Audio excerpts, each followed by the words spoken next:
J'arrive de l'Assemblée des évêques. La semaine passée, on était à Trois-Rivières toute la semaine et on a réfléchi beaucoup à des choses comme ça, comment l'avenir de nos communautés chrétiennes, le projet catéchétique, comment faire pour renouer avec les jeunes dans notre milieu, pas nécessairement dans notre église, parce qu'il n'y en a pas, on n'est pas beaucoup, j'en vois pas ce matin.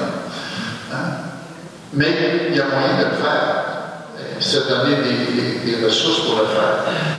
Je suis ici déjà dans le secteur pour visiter les communautés chrétiennes. Et chaque communauté, il y en a 5, je pense. Et donc, c'est un peu pour voir le vécu de chaque communauté. C'est quoi la vitalité qui émerge dans chacune des communautés et qui se tient le coup, qui annonce l'avenir aussi, parce qu'il peut y avoir des éléments très ouverts sur l'avenir. Et il y a peut-être aussi des aspects qui ont besoin d'être réorientés, corrigés d'une certaine façon pour envisager l'avenir.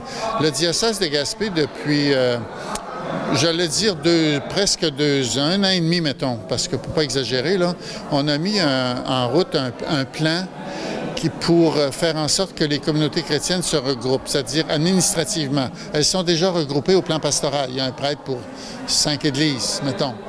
Et on a pensé et on est en train de réfléchir davantage pour avancer, même sur le plan administratif, pour que ces 5 communautés qui sont ici puissent, pas juste ici, mais dans tout le reste du diocèse aussi, ça va être vrai aussi, pour les autres secteurs, faire en sorte que les communautés se regroupent administrativement. Donc, une fabrique pour 5 communautés. Donc, actuellement, il y a 5 fabriques. Hein? Alors, c'est beaucoup d'administrateurs pour un secteur qui est quand même assez grand, mais quand même qui a besoin de mettre ses forces ensemble pour l'avenir. Et donc, ça n'enlève rien. Les gens pensent que ça va enlever quelque chose à leur communauté, ça n'enlève rien. Saint-Godefroy va rester Saint-Godefroy. Les autres secteurs vont garder le nom de leur église, ça ne change rien. C'est la nouvelle fabrique, ça devient une nouvelle paroisse, mais avec 5 communautés. Alors, c'est ça qu'il faut aider les gens à comprendre. On est en train d'envisager de faire une paroisse avec 5 communautés qui vont continuer d'être communautés chacune chez elles, dans le sens qu'elles doivent continuer de se rassembler, de prier, d'être vivantes pour l'avenir de leur communauté. Hein? Bon. Pour ce qui est des bâtiments, des infrastructures, la nouvelle fabrique va avoir à examiner tout ça. Mais ça, c'est pas à moi de le faire.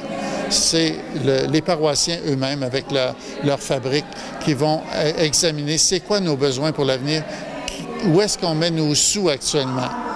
Est-ce qu'on répare des toitures? Est-ce qu'on change des fenêtres? Est-ce que c'est quoi qu'on fait?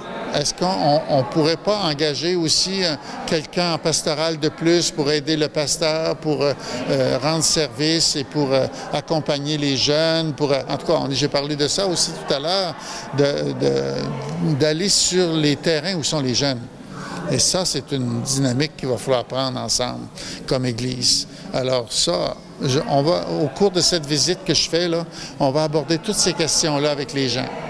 Hein, on ne fait pas de cachette, là. On avance avec des idées, on leur propose, on va questionner, ils vont nous questionner, on va répondre, ils vont nous questionner à nouveau, on va répondre à nouveau, mais c'est un dialogue, c'est un dialogue. Alors c'est ça qu'on veut faire durant ces jours-ci. Voilà. Bien, merci beaucoup. Ça fait plaisir.